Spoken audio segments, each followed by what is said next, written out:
Pernahkah kau merasa sendiri di saat tak seorang pun memahami isi hatimu? Pernahkah ada malam di mana dunia terasa sunyi dan bahkan langit pun seolah diam? Di saat seperti itu Rasulullah pun pernah berdiri sendiri, terluka, kehilangan, dihina, ditinggalkan. Tapi justru di tengah gelap itulah turunlah sebuah ayat yang tak hanya menguatkan beliau, tapi juga diturunkan untukmu. Apa isi ayat itu? Dan mengapa ia datang di saat tak ada satupun yang tinggal? Mari kita telusuri dalam sebuah perjalanan jiwa yang mungkin akan mengubah caramu memandang sunyi, luka, dan Tuhan. Bab 1. Malam yang tak dikenal siapapun. Ada satu malam yang tidak pernah ditulis dalam naskah sejarah dengan tinta kemenangan, dan tidak pula dielu-elukan dalam kisah perjuangan yang heroik. Malam itu hadir diam-diam, tanpa nama, tanpa perayaan. Tapi justru disitulah terkandung salah satu momen paling sunyi dan sakral dalam hidup Rasulullah. Di balik diamnya langit dan gelapnya bumi, beliau duduk sendiri di ruang yang tak terisi oleh siapapun kecuali dirinya dan Tuhannya. Tidak ada suara pujian dari sahabat, tidak ada kehangatan dari Khadijah yang telah wafat, tidak pula ada kabar gembira dari langit. Yang ada hanyalah kesunyian yang pekat dan napas yang tertahan dalam dada yang terasa begitu sempit. Sebuah malam yang tidak dikenal oleh dunia, tapi dipeluk penuh cinta oleh langit. Di malam itu, bukan penderitaan fisik yang menekan, tapi beban batin yang hampir tak tertanggungkan.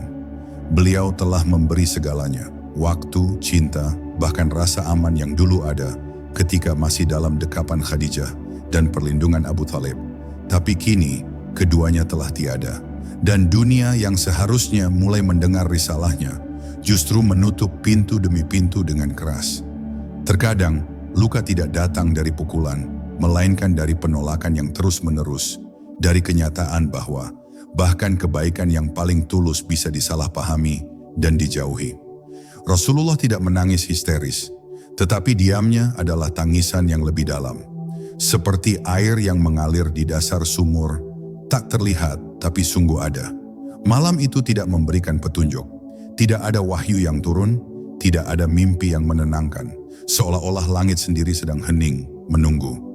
Dan disitulah Rasulullah belajar tentang sesuatu yang tidak pernah diajarkan oleh kata-kata, bahwa ada saat di mana bahkan Nabi sekalipun harus merasa sendiri agar ia bisa mengenal Tuhannya dalam kedalaman yang paling murni. Bahwa ada perjalanan yang tidak bisa dilalui bersama manusia, melainkan harus dijalani dalam sunyi, agar kalimat pertama yang keluar dari hati bukan keluhan, tetapi zikir. Dalam kegelapan itu, Rasulullah tidak meminta dunia kembali padanya. Ia hanya menunduk dan dalam hatinya terbit satu ayat yang seperti pelita di ruang paling gelap. Jika kamu pernah duduk di sebuah ruangan tanpa suara, tanpa pesan, tanpa pelukan, dan merasa bahwa tidak ada satupun yang memahami bebanmu, ketahuilah bahwa malam seperti itu pernah dilewati oleh manusia terbaik. Rasulullah tidak diberi keistimewaan untuk menghindari rasa sunyi, karena justru dalam sunyi itulah cinta Allah datang, tidak dalam bentuk hadiah dunia, tapi dalam bentuk kekuatan iman. Dan mungkin bagi kita yang merasa lemah dan ditinggalkan, di sanalah kita paling mirip dengan beliau. Saat kita tidak punya siapa-siapa, tapi tetap memilih untuk bersandar kepada yang satu. Dan di malam seperti itu, ketika langit seolah menutup, beliau tidak mengutuk kegelapan. Beliau justru membuka hatinya, dan di sanalah ayat itu turun. Bukan dari langit yang terbuka, tapi dari kedalaman jiwa yang berserah. Ayat itu bukan hanya penghibur, tetapi pengingat bahwa dalam seluruh sejarah kenabian, titik paling sunyi adalah titik paling dekat dengan cahaya. Dan malam itu, meski tak tercatat dalam peristiwa besar, menjadi salah satu malam yang paling menggetarkan langit. Karena satu hambanya, dalam sepi total, tetap memilih untuk menyebutnya. Dan itu adalah kemuliaan yang tak bisa dibeli oleh seluruh dunia. Bab 2. Ketika semua pergi, siapa yang tersisa? Rasulullah meskipun dimuliakan di langit dan dibimbing langsung oleh wahyu, tetaplah seorang manusia yang merasakan kehilangan dengan seluruh luka yang menyertainya. Ketika Khadijah pergi, bukan hanya istri yang hilang, tetapi juga seorang teman seperjalanan, penguat di kala genting, dan pelipur lara yang selalu tahu cara menenangkan badai di hatinya. Ketika Abu Thalib wafat, bukan sekadar paman yang berpulang, tapi juga pagar pelindung yang selama ini membentengi beliau dari kekerasan dan permusuhan kaumnya. Dan saat semua itu pergi hampir bersamaan, dunia menjadi tempat yang sangat sunyi. Tidak ada lagi tempat bersandar, tidak ada lagi tawa yang membalut lelah. Hanya ada duka yang datang bergantian seperti gelombang tak henti. Dalam keadaan seperti itu, tidak banyak yang bisa dilakukan oleh manusia biasa selain menyerah. Tapi Rasulullah tetap melangkah. Bukan karena beliau tidak merasa sakit, tapi karena keyakinannya pada Allah jauh lebih kuat dari luka yang menganga di dadanya. Namun tetap saja, manusia sekuat apapun akan goyah ketika terlalu sering ditinggalkan. Dan di saat seperti itu, pertanyaan yang muncul bukanlah, mengapa semua pergi, tapi siapa yang masih tinggal? Pertanyaan yang menusuk, karena jawabannya terkadang bukan manusia. Di titik inilah Rasulullah menemukan bahwa satu-satunya yang tak pernah pergi sejak awal hingga akhir hanyalah Allah, yang menyaksikan sejak langkah pertama hingga napas terakhir. Kita semua pernah merasa ditinggalkan, entah oleh keluarga, oleh sahabat, oleh orang yang pernah berjanji akan tetap tinggal. Dan rasa itu tidak ringan. Tapi ketika kita menyelami kisah Rasulullah, kita belajar bahwa rasa kehilangan bukanlah akhir dari segalanya. Justru rasa kehilangan seringkali adalah jalan yang mengantar kita pada kedalaman makna. Karena ketika semua yang terlihat memunggungi kita, maka kita akan menoleh ke arah yang selama ini tersembunyi, arah yang tak pernah meninggalkan, yaitu Allah. Di saat manusia menjauh, Allah mendekat. Bukan karena Allah berubah tempat, tapi karena kita akhirnya memalingkan wajah dari dunia. Rasulullah tidak marah kepada dunia. Beliau tidak mengutuk takdir. Beliau tidak bertanya, "Mengapa engkau mengambil semua dariku?" Beliau hanya diam, menerima, dan dalam diam itu, hatinya menemukan ketenangan yang tidak berasal dari dunia, melainkan dari langit. Inilah rahasia terbesar dari kesendirian seorang nabi, bahwa ia tidak menggunakan sunyinya untuk membenci, melainkan untuk kembali. Kembali kepada Allah yang tak pernah pergi. Kembali kepada kalimat-kalimatnya yang hidup, yang turun bukan hanya sebagai petunjuk, tetapi juga sebagai pelukan. Maka malam itu, atau pagi itu, atau mungkin senja yang sepi itu, Rasulullah menyebut sebuah ayat. Ayat yang mungkin sudah ia hafal sejak lama, tapi kini terasa hidup di dalam dada. Ayat itu menjadi sahabat yang tak akan meninggalkan, teman yang tak akan pergi, dan cahaya yang tidak padam meski dunia memadamkan semua lampunya. Ayat yang dibaca bukan sekadar sebagai ritual, tapi sebagai pelampiasan cinta. Sebagai tangisan yang tenang, sebagai bukti bahwa bahkan dalam sepi yang dalam, ada Allah yang menyimak tanpa harus menjawab dengan suara. Cukup dengan kehadiran yang menguatkan. Bab 3. Tidak semua sunyi itu kehilangan. Dalam kehidupan, kita sering memaknai sunyi sebagai tanda bahwa ada yang salah. Bahwa jika kita sendiri, maka pasti kita telah gagal mempertahankan hubungan atau menjaga perhatian orang lain. Tapi malam itu, di tengah keheningan yang menyelimuti Rasulullah, kita belajar bahwa tidak semua sunyi berarti kehilangan. Ada sunyi yang justru dihadirkan untuk menata ulang arah hati. Bukan untuk membuat kita menderita, tetapi untuk membawa kita ke tempat yang lebih dalam. Tempat di mana hanya ada kita dan Allah. Rasulullah tidak berlari dari sunyi itu. Beliau tidak mencari keramaian untuk melupakan rasa sakit. Beliau duduk di dalamnya, diam, lalu menyebut namanya dengan suara yang lembut namun pasti. Sunyi yang ditemani oleh Allah bukanlah kehampaan, melainkan ruang sakral. Sebuah ruang di mana seorang hamba bisa menumpahkan seluruh air mata tanpa takut dihakimi. Rasulullah tahu bahwa air matanya tak akan sia-sia jika diteteskan untuk Allah. Beliau tidak meminta dunia dikembalikan, tidak juga menuntut penghiburan cepat. Yang beliau pinta hanyalah agar hatinya tetap teguh. Dan itulah yang datang melalui ayat itu. Bukan pelipur seperti hiburan manusia, melainkan penguat yang menancap dalam jiwa. Sebuah ayat yang menyeka air mata bukan dari pipi, tapi dari dada yang lelah. Sunyi itu menjadi saksi bahwa seorang nabi pun butuh dibasuh oleh firman-Nya. Kita yang sering kali takut sendiri, lupa bahwa Rasulullah pun pernah merasakan apa yang kita rasakan, bahkan lebih dalam. Tapi beliau tidak menolak kesendirian itu, karena beliau tahu justru disitulah cinta sejati Allah diperlihatkan. Dalam dunia yang gaduh dan sibuk ini, kita sulit mendengar bisikan Tuhan karena telinga kita terlalu penuh oleh suara manusia. Maka kadang Allah mengambil semua itu bukan untuk menghukum kita, tapi agar kita bisa mendengarnya kembali. Seperti malam itu, ketika seluruh makhluk terlelap dan langit tampak jauh, Rasulullah duduk sendiri, menyebut satu ayat yang menjelma seperti pelita yang menerangi jiwanya. Ayat itu tidak menjanjikan dunia yang tiba-tiba menjadi baik. Ia tidak menjanjikan bahwa musuh akan lenyap atau para pembenci akan berubah pikiran. Ayat itu hanya membawa satu hal, kehadiran Allah yang nyata di dalam dada. Dan itu cukup, bahkan lebih dari cukup.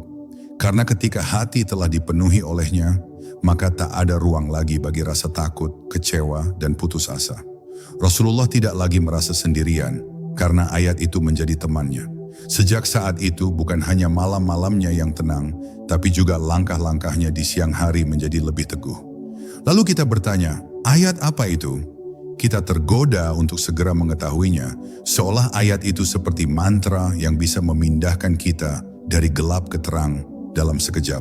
Tapi tidak, kita harus mengerti dulu maknanya sebelum mengetahui lafaznya.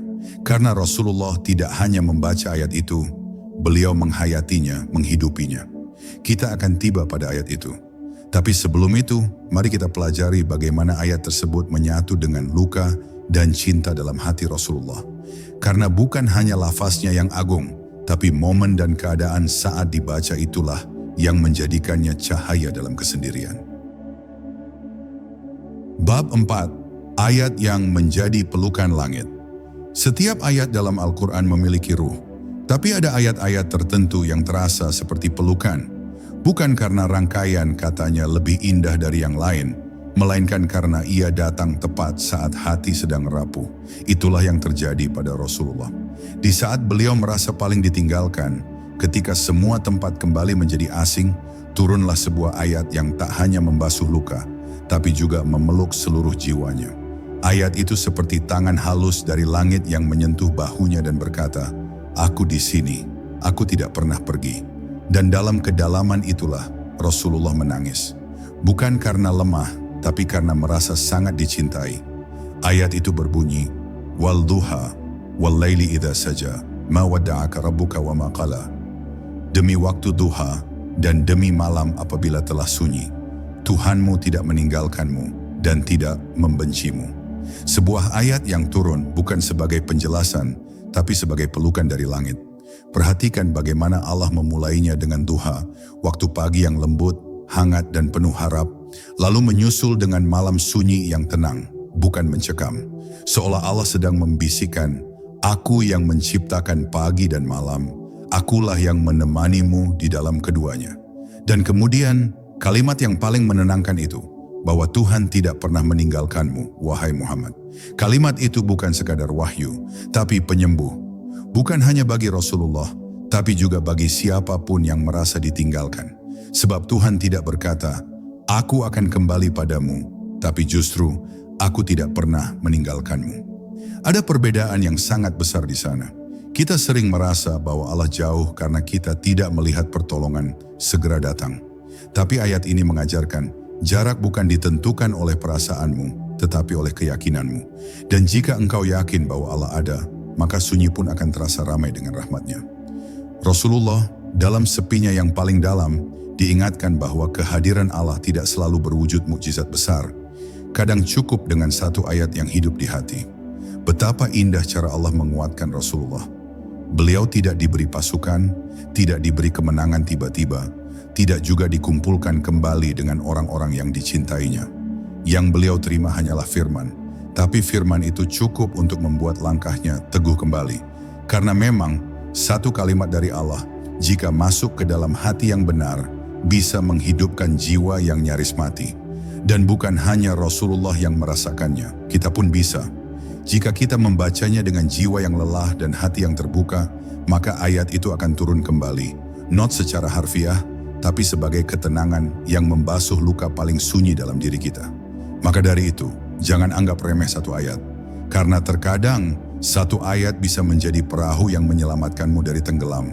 Dan bagi Rasulullah, di masa paling gelap dalam hidupnya, ayat ma wadda'aka rabbuka wa ma qala menjadi bintang di langit yang hampir ia kira telah padam. Kini kita mengerti mengapa dalam kesepian beliau tidak menyerah. Sebab ayat itu sudah cukup menjadi alasan untuk bangkit. Dan jika Rasulullah mampu bangkit dengan satu ayat itu, tidakkah kita juga bisa menguatkan hati kita dengan ayat yang sama? Bab 5. Waktu duha dan malam yang bersaksi. Allah tidak sembarangan memilih kata ketika berbicara kepada hambanya yang paling dicintai. Ketika Rasulullah berada dalam kesendirian yang menyesakkan, justru dua waktu yang sangat kontras diangkat sebagai sumpah. Waktu duha dan malam yang sunyi. Mengapa bukan siang atau malam secara umum? Karena duha adalah waktu ketika matahari belum sepenuhnya membakar, tapi sudah cukup menerangi. Waktu yang penuh harap, awal dari hari yang penuh kemungkinan. Dan malam ketika telah sunyi bukan malam yang gaduh, melainkan malam yang benar-benar hening, ketika tak ada lagi langkah manusia terdengar. Kedua waktu itu dipilih, karena keduanya menggambarkan dengan sempurna suasana hati Rasulullah saat itu, di antara harapan dan kehampaan. Dalam kesedihan terdalam, seseorang tidak membutuhkan petuah panjang. Ia hanya butuh jaminan bahwa dirinya tidak sendirian. Itulah yang dilakukan oleh Allah melalui ayat ini. Alih-alih menjelaskan panjang lebar alasan mengapa semua ini terjadi, Allah langsung menenangkan inti yang paling genting, perasaan ditinggalkan. Tuhanmu tidak meninggalkanmu. Titik. Tak perlu argumen, tak perlu pembenaran. Karena saat hati sedang retak, kata-kata sederhana dari Yang Maha Mengerti justru lebih mampu menyembuhkan daripada 1000 nasihat dari manusia. Kalimat ini bukan hanya untuk Rasulullah, tapi juga untuk kita semua yang pernah meragukan apakah Tuhan masih peduli. Dan kalimat berikutnya, dan Dia tidak membencimu, adalah hembusan kasih sayang yang menyapu seluruh kecurigaan dalam dada. Bukankah kita sering berpikir saat hidup menjadi berat bahwa mungkin Tuhan sedang marah? Bahwa mungkin kita telah gagal sehingga Ia berpaling dari kita? Rasulullah sendiri yang maksum bahkan diuji dengan perasaan semacam itu. Bukan karena beliau ragu, tapi karena betapa hebatnya beban yang beliau tanggung sebagai pembawa kebenaran di tengah dunia yang menolak. Maka saat Allah menegaskan bahwa Dia tidak membenci, itu adalah penghiburan bukan hanya bagi Nabi, tapi juga bagi seluruh hati yang mulai lelah mengira bahwa hidup yang sulit adalah tanda murkanya. Betapa sering kita salah paham terhadap ujian. Kita mengira bahwa yang dicintai pasti diberi kemudahan. Padahal Rasulullah, manusia paling dicintai oleh Allah, justru mendapat ujian yang paling berat. Maka bila beliau saja pernah berada di titik sepi yang nyaris menenggelamkan, jangan heran bila kita pun mengalaminya. Tapi bedanya adalah Rasulullah menjadikan kesunyian itu sebagai tempat bertemu dengan Tuhannya, bukan tempat mengasihani diri. Dan ayat ini menjadi pengingat bagi kita bahwa ujian bukan penolakan.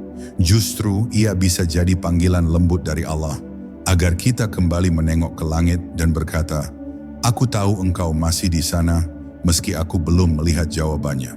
Jadi ketika kita membaca ayat ini hari ini, bacalah bukan sekadar dengan lidah, tapi dengan hati.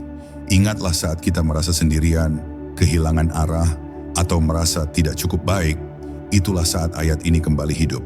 Ia tidak tua, tidak pudar, tidak pernah basi oleh waktu, karena firman Allah adalah cahaya yang tidak mengenal batas usia atau zaman. Dan sebagaimana ia menjadi pelita bagi Rasulullah saat dunia terasa meninggalkannya, ayat ini pun bisa menjadi pelita bagi kita jika kita mau membuka hati, duduk sejenak dalam sunyi, dan izinkan suara langit itu menyentuh bagian terdalam dari jiwa kita yang paling lelah.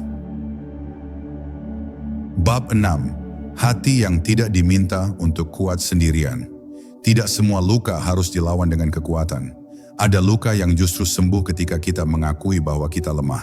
Dan Rasulullah, dalam kemuliaannya sebagai manusia pilihan, tidak malu untuk terlihat lemah di hadapan Allah. Beliau tidak berpura-pura kuat, tidak menyembunyikan tangisnya dari langit.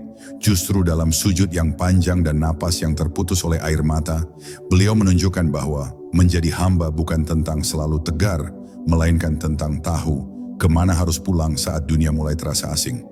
Di saat tidak ada satupun manusia yang mampu memahami kedalaman luka di dadanya, Allah sendiri yang turun membawa ketenangan melalui ayat demi ayat yang bukan hanya terdengar tetapi juga dirasakan. Ayat ma wadda'aka rabbuka wa ma qala adalah pelabuhan hati yang kehilangan arah.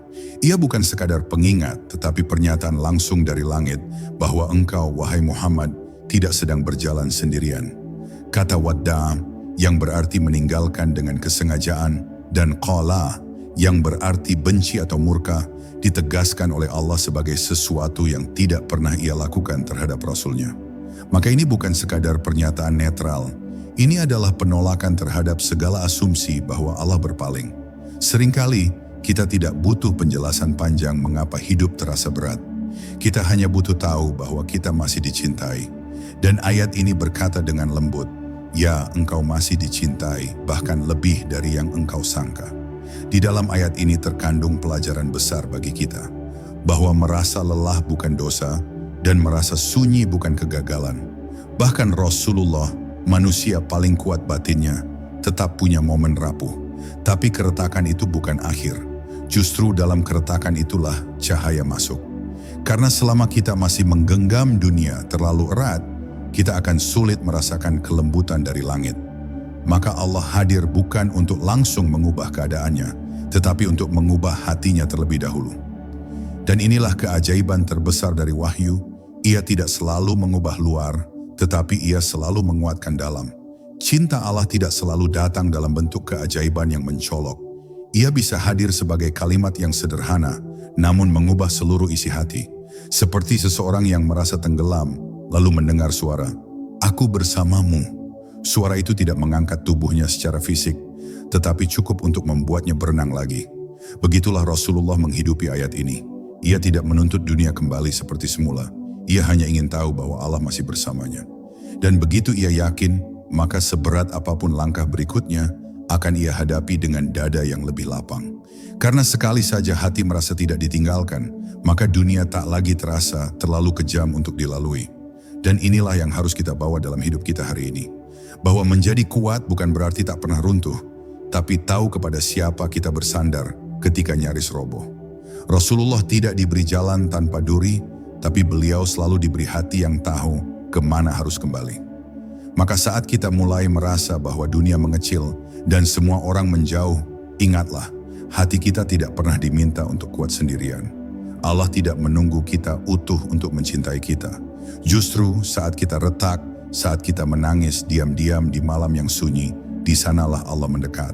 Dan ayat ini, ayat yang dibaca Rasulullah saat semua tak lagi bersamanya, bisa menjadi sahabat kita juga jika kita izinkan ia berbicara kepada hati yang masih percaya. Bab 7, janji yang tersimpan dalam sabar. Setelah Allah menenangkan hati Rasulullah dengan ayat tentang kehadirannya yang tak pernah pergi, Allah lanjutkan dengan janji. Tapi bukan janji yang terburu-buru, bukan hiburan cepat seperti yang biasa kita cari dalam pelarian. Allah berfirman, dan sungguh yang kemudian itu lebih baik bagimu daripada yang permulaan.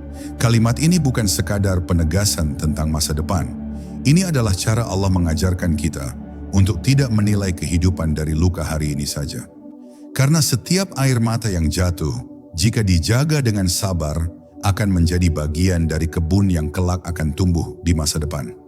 Janji ini bukan hanya kepada Rasulullah, tapi kepada setiap hati yang sedang dalam perjalanan menuju pulih. Apa yang sedang engkau hadapi hari ini mungkin membuatmu merasa tak sanggup lagi melanjutkan. Tapi dengarlah kalimat ini baik-baik. Yang kemudian itu lebih baik. Bukan mungkin lebih baik, tapi sungguh lebih baik.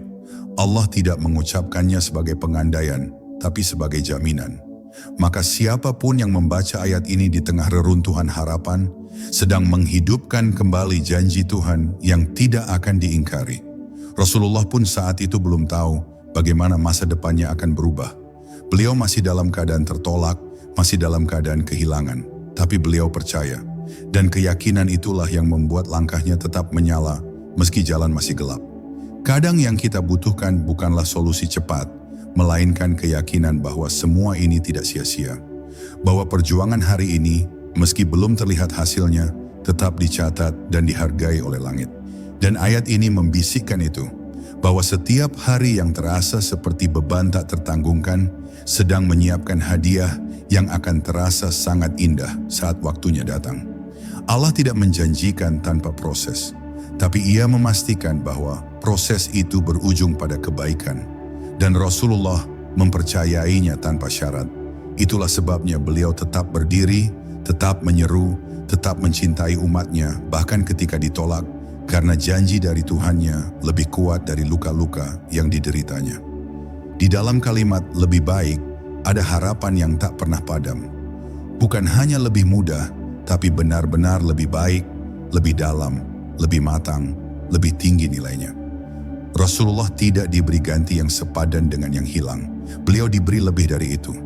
Diberi umat, diberi cinta dari hati-hati yang tidak pernah melihat wajahnya, tapi mencintainya sepenuh jiwa. Diberi nama yang akan selalu disebut dalam setiap azan. Dan semua itu dimulai dari momen di mana beliau hanya punya satu hal, ayat itu. Maka kita pun tidak boleh meremehkan satu ayat. Karena jika kita yakini sepenuh hati, ayat itu bisa menjadi awal dari perubahan seluruh hidup kita. Jika kamu hari ini sedang berada dalam kesedihan yang dalam, atau sedang menunggu akhir dari perjuangan panjang, ingatlah, Allah telah berjanji bahwa akhir yang lebih baik itu ada. Kita hanya diminta untuk bersabar sedikit lagi. Bukan sabar yang memaksa untuk diam, tapi sabar yang aktif, yang tetap melangkah, tetap berharap, tetap membuka tangan dalam doa. Rasulullah tidak diberi jalan bebas duri, tapi beliau diberi kepastian bahwa semua luka itu menuju kebaikan. Maka mari kita peluk ayat ini bukan hanya sebagai bacaan, tapi sebagai janji. Janji yang diturunkan dari langit untuk menguatkan bumi yang sedang runtuh dalam diri kita. Bab 8. Yang hilang. Tidak selalu lebih baik dari yang akan datang. Ada saat dalam hidup ketika kita merasa kehilangan terlalu banyak. Satu persatu hal yang kita cintai lenyap dari genggaman. Orang-orang yang dulu hadir, tempat-tempat yang dulu hangat, bahkan impian yang pernah kita yakini sepenuh jiwa. Kita bertanya dalam hati, apakah aku sedang dihukum? Apakah Tuhan sedang mengambil semuanya dariku? Pertanyaan itu pernah bersemayam juga dalam hati Rasulullah. Maka turunlah ayat selanjutnya yang menggetarkan jiwa. Dan sungguh kelak Tuhanmu akan memberimu, lalu engkau akan ridha. Sebuah janji yang bukan hanya tentang kebahagiaan, tetapi tentang sebuah kepuasan jiwa. Ridha yang datang bukan dari apa yang kembali, tapi dari apa yang diganti dengan jauh lebih indah. Allah tidak mengatakan apa yang akan diberikan. Tidak disebutkan apakah itu kemenangan, harta, pengikut, atau kebahagiaan. Karena memang yang lebih penting dari bentuk pemberian adalah hati yang mampu menerimanya dengan syukur. Rasulullah pada saat ayat ini turun belum melihat perubahan nyata di depan matanya. Tapi beliau percaya bahwa pemberian dari Allah tidak harus datang sesuai dengan harapan manusia. Percaya bahwa sesuatu yang lebih baik sedang disiapkan, meski sekarang yang ada hanya kehampaan. Dan inilah kunci dari hati yang besar. Ia mampu bersabar dengan lapang, karena ia tahu Tuhannya tidak pernah menjanjikan sesuatu yang sia-sia. Seringkali kita tidak bisa membayangkan bahwa akan ada masa di mana kita ridha. Saat kesedihan masih hangat, saat luka masih terasa nyata, ridha tampak seperti mustahil. Tapi Allah tidak pernah berjanji sesuatu yang tak mungkin. Jika Ia berkata engkau akan ridha, maka pasti akan datang hari ketika kau melihat ke belakang dan berkata, aku mengerti sekarang. Ini semua ada maknanya. Dan saat hari itu datang, air mata yang pernah jatuh tidak lagi sia-sia. Ia menjadi saksi dari sebuah perjalanan panjang menuju ketenangan. Rasulullah mengajarkan kita bahwa ridha bukan tiba-tiba muncul. Ia tumbuh dari iman yang terus dirawat bahkan di hari-hari yang sunyi. Dan tahukah engkau, janji itu benar-benar ditepati. Rasulullah yang dulu diusir, dihina, kehilangan orang-orang terdekatnya, akhirnya berdiri di atas tanah yang dulu menolaknya. Disambut dengan cinta oleh umat yang tak terhitung. Tapi lebih dari itu semua, ridha yang Allah janjikan tampak di wajah beliau di akhir hayatnya. Bukan karena dunia telah menyerah padanya, tapi karena hatinya telah sepenuhnya percaya pada Tuhannya. Kita melihat bahwa kebahagiaan sejati bukan ketika semua keinginan kita dikabulkan, tapi ketika hati kita dipenuhi oleh rasa cukup. Cukup karena tahu bahwa semua yang Allah berikan adalah yang terbaik, bahkan ketika kita tidak memahaminya saat itu juga.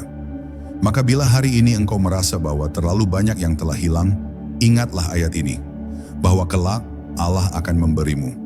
Bukan hanya sesuatu, tapi ketenangan. Bukan hanya jawaban, tapi pemahaman. Dan engkau akan ridha, bukan karena semuanya kembali, tapi karena hatimu akhirnya melihat bahwa yang Allah berikan jauh lebih baik dari yang pernah kau minta.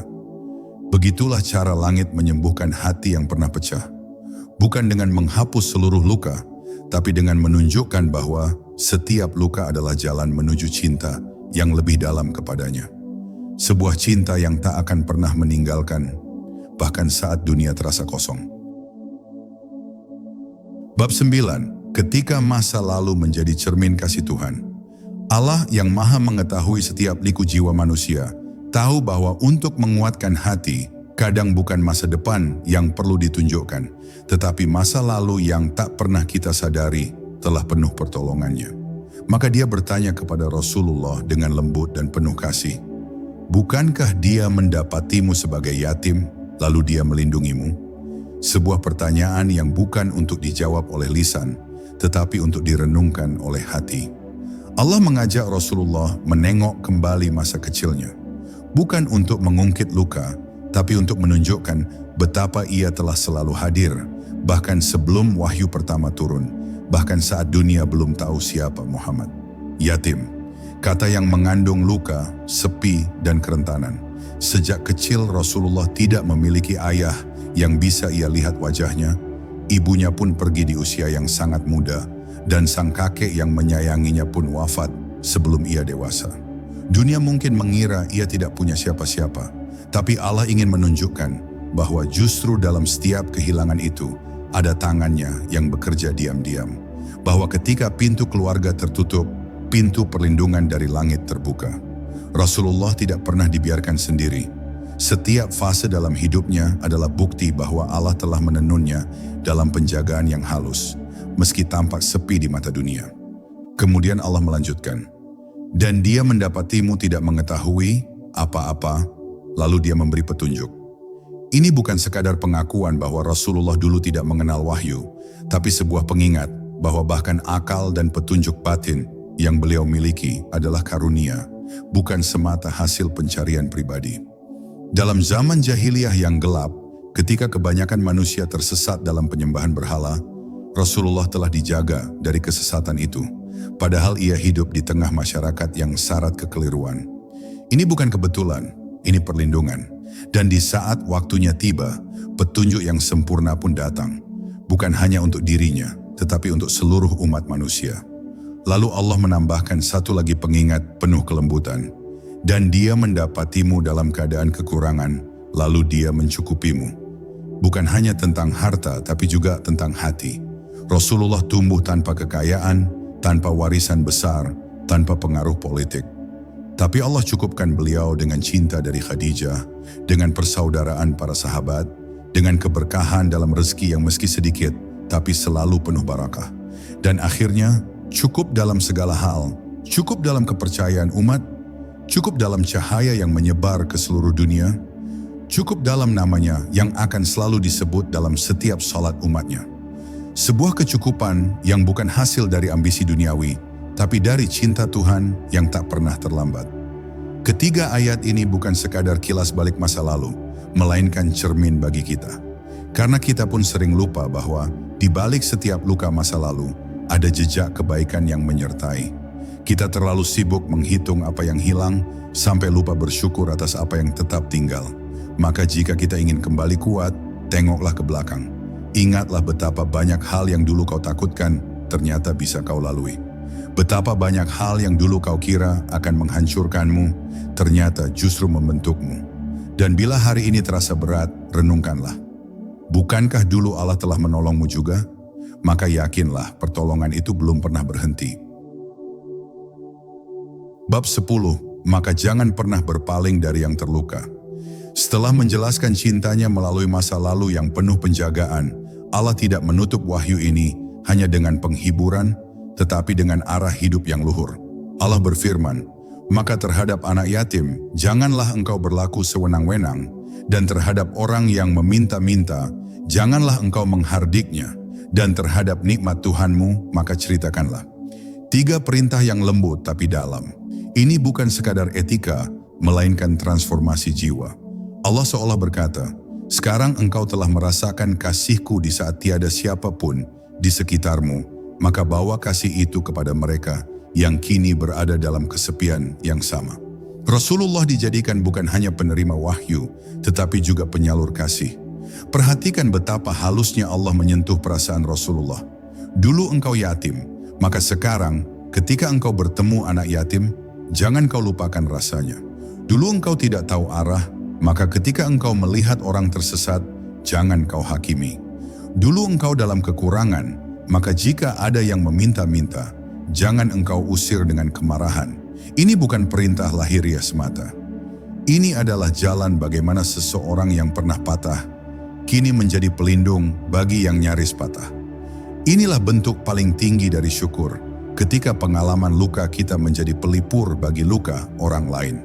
Maka Allah tidak hanya menyembuhkan Rasulullah, tapi menjadikannya sumber penyembuhan bagi manusia. Dan inilah pesan yang abadi dari surat Ad-Duha, bahwa setiap manusia yang pernah merasa sendirian, pernah merasa kehilangan, pernah merasa tak dihargai, sedang disiapkan untuk menjadi cahaya bagi orang lain yang berjalan dalam gelap. Rasulullah tidak hanya keluar dari malam-malam sepi sebagai pemenang, tetapi sebagai pelita. Beliau tidak hanya menerima kasih Allah, tetapi menyalurkannya. Beliau tidak hanya tahu rasanya ditinggalkan, tetapi juga tahu bagaimana menemani. Maka jika engkau sedang merasa sendiri hari ini, bisa jadi Allah sedang menulis ayat hidupmu, agar kelak engkau pun bisa menjadi tempat pulang bagi hati-hati yang sedang rapuh. Perintah terakhir dari surat ini adalah, terhadap nikmat Tuhanmu, maka ceritakanlah, tapi bukan dalam bentuk pamer, bukan dalam bentuk angka dan keberhasilan dunia. Ceritakanlah nikmat itu seperti Rasulullah menceritakannya, dalam bentuk keteladanan, kelembutan, dan keberpihakan pada yang lemah. Ceritakan bukan untuk membanggakan diri, tapi untuk mengingatkan bahwa semua itu bukan hasil usaha semata, melainkan anugerah yang tak bisa dihitung. Rasulullah tidak sibuk berkata, "Aku pernah susah." Beliau hidup dalam cara yang membuat orang lain tidak merasa sendiri dalam kesusahan. Itulah bentuk cerita yang paling menyentuh, ketika hidupmu sendiri menjadi pelukan bagi orang lain. Dan kini, wahai jiwa yang sedang mencari makna, dengarlah. Mungkin engkau tak sehebat Rasulullah, tapi engkau menyembah Tuhan yang sama. Tuhan yang tidak meninggalkannya di saat paling sunyi, juga tidak akan meninggalkanmu. Maka setelah semua ini, jangan kau lihat hidupmu sebagai kebetulan. Lihatlah sebagai undangan. Undangan untuk menjadi lebih lembut, lebih peduli, lebih bijaksana. Karena jika surat ini pernah turun kepada Rasulullah di saat tak ada yang menemaninya, maka surat ini juga bisa turun ke hatimu jika kau buka ruang bagi Allah untuk masuk. Maka berjalanlah bukan sebagai orang yang ingin cepat sampai, tapi sebagai jiwa yang ingin mengerti arti dari setiap langkah. Kini engkau tahu bahwa bahkan Nabi terakhir pun pernah sendiri, pernah menangis dalam sepi, pernah merasa dunia memunggunginya, tapi Allah tidak pernah pergi. Dan ayat yang turun saat Rasulullah dalam kesunyian itu masih hidup, masih mengalir dalam Al-Quran yang kau genggam hari ini. Maka jika suatu hari dunia terasa sunyi, jangan tergesa menyangka bahwa Allah meninggalkanmu. Mungkin seperti Rasulullah, kau sedang disiapkan untuk menerima sesuatu yang jauh lebih besar dari yang pernah kau bayangkan. Jangan biarkan sepi membuatmu ragu, karena justru dari sepi itulah langit pernah menurunkan cahaya paling agung.